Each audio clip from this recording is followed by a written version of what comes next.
يهد الله فلا مضل له ومن يضلل فلا هادي له وأشهد أن لا إله إلا الله وحده لا شريك له وأشهد أن سيدنا ونبينا محمدا عبده ورسوله. قال الله تبارك وتعالى في القرآن المجيد بعد أعوذ بالله من الشيطان الرجيم والذين جاهدوا فينا لنهدينهم سبلنا سبحان ربك رب العزة عما يصفون وسلام على المرسلين الحمد لله رب العالمين. اللهم صل على سيدنا محمد وعلى آل سيدنا محمد وبارك وسلم. اللهم صل على سيدنا محمد وعلى آل سيدنا محمد وبارك وسلم. اللهم صل على سيدنا محمد وعلى آل سيدنا محمد وبارك وسلم.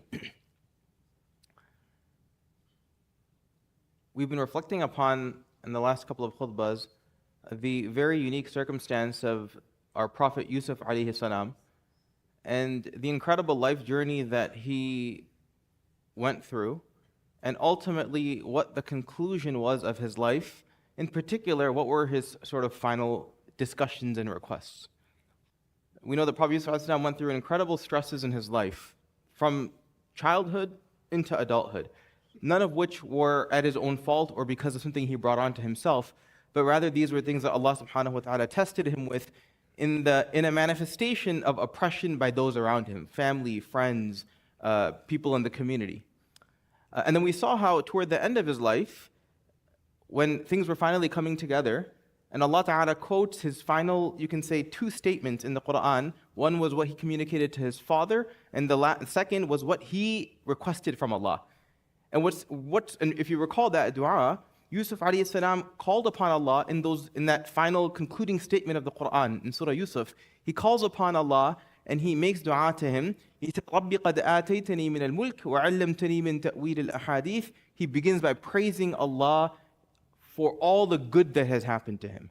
وَعَلَّمْتَنِي مِن تَأْوِيلِ الْأَحَادِيثِ فَاطِرَ السَّمَاوَاتِ وَالْأَرْضِ أَنْتَ وَلِيِّي فِي الدُّنْيَا وَالْآخِرَةِ. He almost thanks Allah and expresses gratitude for the incredible support he's received by Allah. Right? And we talked about how incredible these are his final thoughts despite years of oppression by so many people around, where one would begin to doubt, the support of Allah. Na'udhu billah. And then he concludes and he says, فَتَوَفَّنِي مُسْلِمًا وَأَلْحِقْنِي بِالصَّالِحِينَ.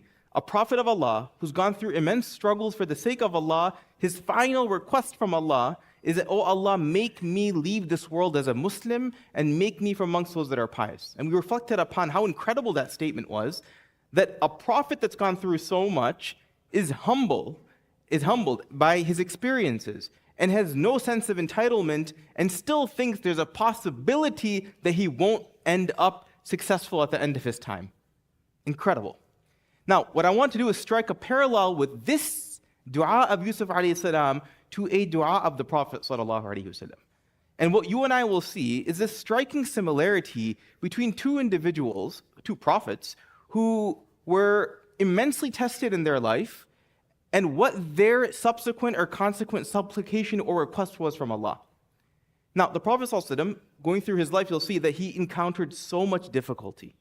And there came a time in his life where, let's say 7, 8, 9 years into him becoming a prophet, in those first several years, we know the prophet and his community were troubled in so many ways. They were physically tortured, they were psychologically tortured, they were threatened in the city of Makkah by the Quraysh. And this sort of led into this year called Amul Huzn, the year of sadness, the year of sorrow, where the Prophet's family, his entire clan, was boycotted. And then they suffered to extreme lengths at the hands of the Quraysh. It wasn't enough that there was physical torture, it wasn't enough that there was social torture, but now there was going to be financial torture and societal torture as well. And they were left in the valley and said, no one's allowed to interact or transact with these people. And that was a very, very difficult year for the Prophet ﷺ, and that was called Amul Huzn. Toward the end of that time, he lost his wife Khadija radiallahu anha, his wife, his closest friend, his support since day one, the first person to accept the Prophet's message, she passes away. And the scholars mention that it was because of the difficulty they encountered through this boycott. Think about it. With a boycott, there's no food coming in, there's no transactions with those from outside. Incredibly difficult time for the Prophet and his family. So the effects of that were that he even now lost his wife, not because of something she did wrong, rather she was in full support, but because of the burden that he's been carrying. Because of the burden that he's been carrying, which is now the attention of the Quraysh of Makkah. So this was a very difficult time. He soon, in that same window of time, just right around that exact same time, he lost his strongest support at a governmental level and at a familial level, and that was his uncle Abu Talib. So now he's lost his wife, and now he's lost his uncle. And recognize, his parents have already passed. We'll come back to that in just a moment. So he's feeling alone now. And now he's sent to the city of Ta'if to present Islam to perhaps a different community that maybe they will be willing to receive this message from him. Maybe they'll be willing to hear him out a little bit. So the Prophet ﷺ takes his later adopted son, Zayd ibn al-Haritha radiallahu anhu, and the two of them trek toward the city of Ta'if. Now, Ta'if is outside of the city of Mecca. It's about 60, 70 miles away. It's a very difficult journey. If anyone's been in this day and age, I mean, today too, it's very difficult to get to Ta'if. I mean, we went once by car up and down mountains, and it was frightening. So imagine at that time, walking was a 4-day walk to get to Ta'if. And the Prophet ﷺ and Zayd radiallahu anhu spent about 10 days in the city of Ta'if. So what was the purpose of Prophet going there? He wasn't going there to, produce any harm. He wasn't going there to engage in battle. He was going there simply to introduce the deen to the people of Ta'if. He tried initially to meet with the leaders of Ta'if. There were 3 main leaders there. And he just wanted to set up an appointment so that perhaps they would hear him out. Leader 1, not interested. Leader 2, not interested. Leader 3 began to ridicule and said, no, not at all. And the Prophet ﷺ was very, very upset by this. I mean, it makes sense. He's just looking for a meeting to be able to present this. He's faced years of rejection in Mecca, years and years and years of rejection, and now he's at Ta'if, and he's facing rejection once again. And not just rejection, but he's being ridiculed by one of the leaders as well, who's trying to request a meeting with him. The Prophet ﷺ said, okay, you know what? Maybe I'll start with the people. Maybe I'll try the people. He tries to engage the people in this message and present it to him, and they're not interested either. And the Prophet ﷺ decides, with Zayd ibn Haritha, you know what? It's time for us to leave. They decided it's time for us to leave. They're not interested in our message. Imagine how heartbroken the Prophet ﷺ must have been. But they weren't done with him. That as he decides that it's time to leave the city of Ta'if, they said, you're not going like this. And they began to ridicule and physically torture the Prophet ﷺ and Zayd ibn Haritha radiallahu anhu. You may have heard the narration. I'm not going to go into detail. But they literally physically pelted the Prophet ﷺ and Zayd radiallahu anhu until they were forced out of the valley of Ta'if. One narration mentions that for a 2-mile trek, the Prophet ﷺ was leaving, and every time he put his foot up, he was pelted with 1 stone, and every time his foot landed, he was pelted with a 2nd stone. So every single step by step, the Prophet ﷺ is physically abused and beaten by the people of Ta'if. So much so that he is completely bloodied. And Zayd radiallahu anhu, his companion, knows that the Prophet is a target, and he's not, per se. So he's trying to shield the Prophet from all these attacks. And he himself takes several blows as well. And for this 2-mile stretch, this occurred. And eventually, the Prophet comes to a place called Qarn al-Manazil. It's an area right outside Ta'if. And he finally sits down. The narrations go into detail of what happened. I'm just going to fast forward through them. He finally catches a break. The narrations mentioned someone brought him some water, that someone brought him some grapes. There's a lot of detail to this. And he finally sits down, and he has a chance to reflect upon what happened. And then he begins to make a dua. Now, you've heard this dua, and I'm going to cover it in just a moment. You've heard the dua the Prophet made at Ta'if, but I want you to understand the context leading up to this dua and the background of this. Once Aisha radiallahu anha asked the Prophet, it was after the Battle of Uhud, she said, was there a more difficult day that you experienced in the Battle of Uhud? The Battle of Uhud was an incredibly challenging time, where the Prophet initially the Muslims were winning in that battle, and then they were then defeated, the second half of the battle. It was so challenging that the Sahaba genuinely thought the Prophet had passed away on that day. So it was and the Prophet physically was assaulted, was attacked on that day as well. So you would think Uhud would be the most difficult day for him, and the Prophet said there was a day that was more difficult than that, and that was the day when he went to the city of Ta'if, the days when he went to the city of Ta'if to present Islam. So that's how challenging it was. But why was it so challenging? Yes, there was physical beating, there was physical torture. That happened even in other circumstances. In Uhud, it happened to Prophet ﷺ in front of the Kaaba. But Ta'if in particular was particularly difficult on the Prophet ﷺ. The day the Prophet ﷺ lost his wife Khadija, he could have said that was his most difficult day. Or his uncle Abu Talib. No, the most difficult time was the time when he went to Ta'if. Because look at what the Prophet ﷺ was taking with him. He's faced 10 years of rejection by the Quraysh of Makkah. They don't want to hear what he has to say. Rather, they want to ridicule him and assault him and essentially throw him out of the town or kill him altogether. So now he's finally hopeful that perhaps I won't face rejection again. And he goes so hopeful to the city of Ta'if, and he comes back in his left empty-handed. And that was incredibly difficult for the Prophet ﷺ to have to bear. Physical torture he might take, right? But to have to think that put yourself in the shoes of the Prophet ﷺ. How many of us have given da'wah for 10 years continuously and taken the kind of beating, so to speak, that the Prophet ﷺ took? You and I would say we're done. We're not doing this anymore. The Prophet ﷺ is hopeful. He tries one more time, and what would happen if you and I faced rejection yet another time? So that's why he says Ta'if was the most difficult time. Now he's about to make. Now you have to understand the context of this as well. The Prophet ﷺ, up until this point, has gone through so much. We mentioned his wife passed away just before he goes to Ta'if. His uncle passed away before he goes to Ta'if. But look at his life in general. He was born without parents, without a father. His father passed away before he was born. His mother passed away when he was just 5 or 6 years old. In this day and age, it's quite rare to see an orphan child who doesn't grow up with at least one parent. It happens, but it's relatively rare. And on top of that, in the lifetime of the Prophet ﷺ, he's witnessed 6 of his 7 children passing away before he left this world. 6 of his 7 children before he left this world. Now, the Prophet ﷺ raises his hands, and he's sitting on this stone in Ta'if. And we've been there once. You can actually visit it and make dua there. He raises his hands, and he makes a dua that all of you know. And he says, إِلَيْكَ أَشْكُو ضَعْفَ قُوَّتِي.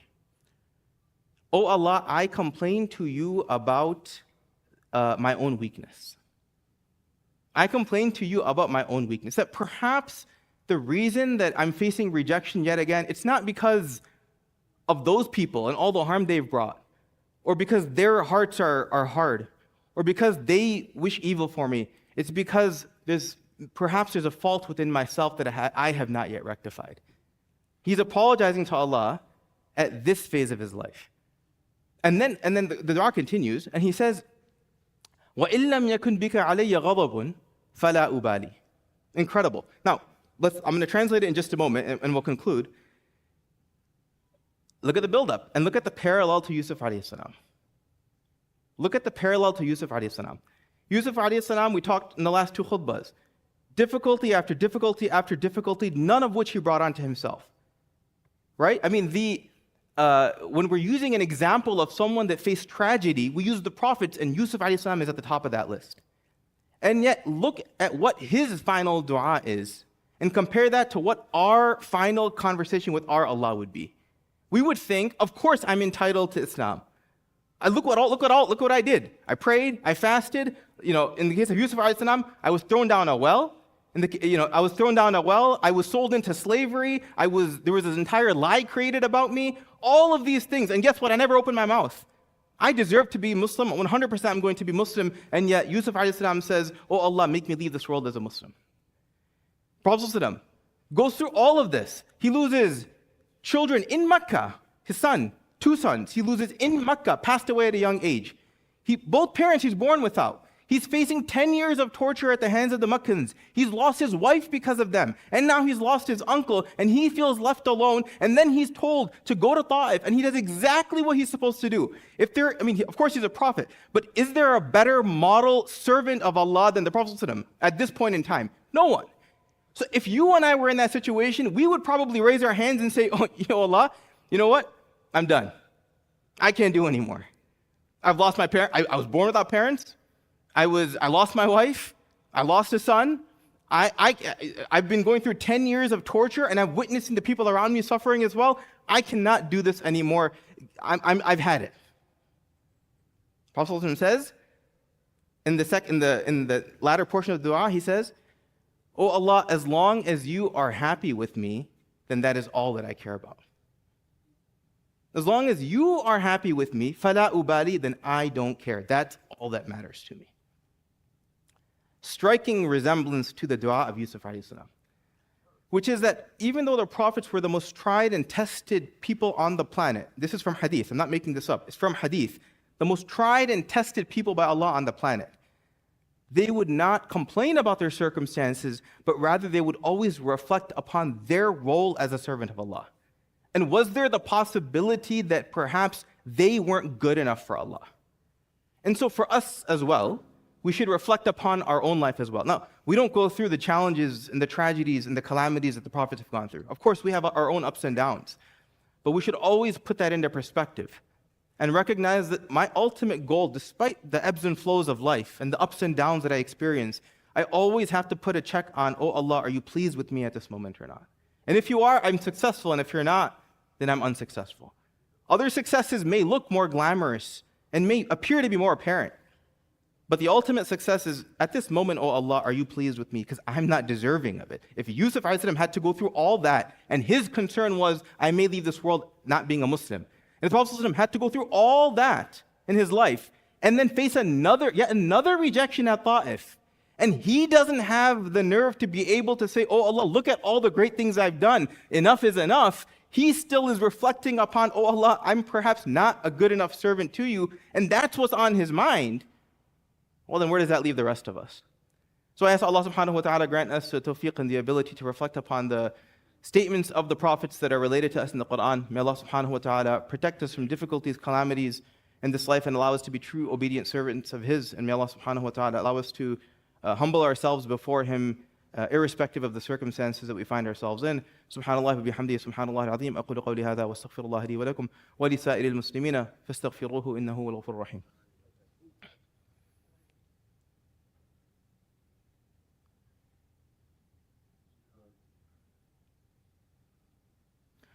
الحمد لله نحمده ونستعينه ونستغفره ونؤمن به ونتوكل عليه ونعوذ بالله من شرور أنفسنا ومن سيئات أعمالنا من يهده الله فلا مضل له ومن يضلل فلا هادي له وأشهد أن لا إله إلا الله وحده لا شريك له وأشهد أن سيدنا ونبينا محمدا عبده ورسوله. قال الله تبارك وتعالى في القرآن المجيد أعوذ بالله من الشيطان الرجيم إن الله وملائكته يصلون على النبي يا أيها الذين آمنوا صلوا عليه وسلموا تسليما. اللهم صل على محمد وعلى آل محمد كما صليت على إبراهيم وعلى آل إبراهيم وبارك على محمد وعلى آل محمد كما باركت على إبراهيم وعلى آل إبراهيم في العالمين إنك حميد مجيد. قال النبي صلى الله عليه وسلم أرحم أمتي بأمتي أبو بكر وأشدهم في أمر الله عمر وأصدقهم حياء عثمان وأقضاهم علي وفاطمة سيدة نساء أهل الجنة والحسن والحسين سيدا شباب أهل الجنة وحمزة أسد الله وأسد رسوله. اللهم اغفر للعباس وولده مغفرة ظاهرة وباطنة لا تغادر ذنبا رضوان الله تعالى عليهم أجمعين. اللهم أعز الإسلام والمسلمين اللهم أعز الإسلام والمسلمين اللهم أعز الإسلام والمسلمين اللهم انصر الإسلام والمسلمين اللهم انصر الإسلام والمسلمين اللهم انصر المسلمين في كل مكان. ربنا آتنا في الدنيا حسنة وفي الآخرة حسنة وقنا عذاب النار برحمتك يا أرحم الراحمين. أعوذ بالله من الشيطان الرجيم إن الله يأمر بالعدل والإحسان وإيتاء ذي القربى وينهى عن الفحشاء والمنكر والبغي يعظكم لعلكم تذكرون. عباد الله اتقوا الله واذكروا الله يذكركم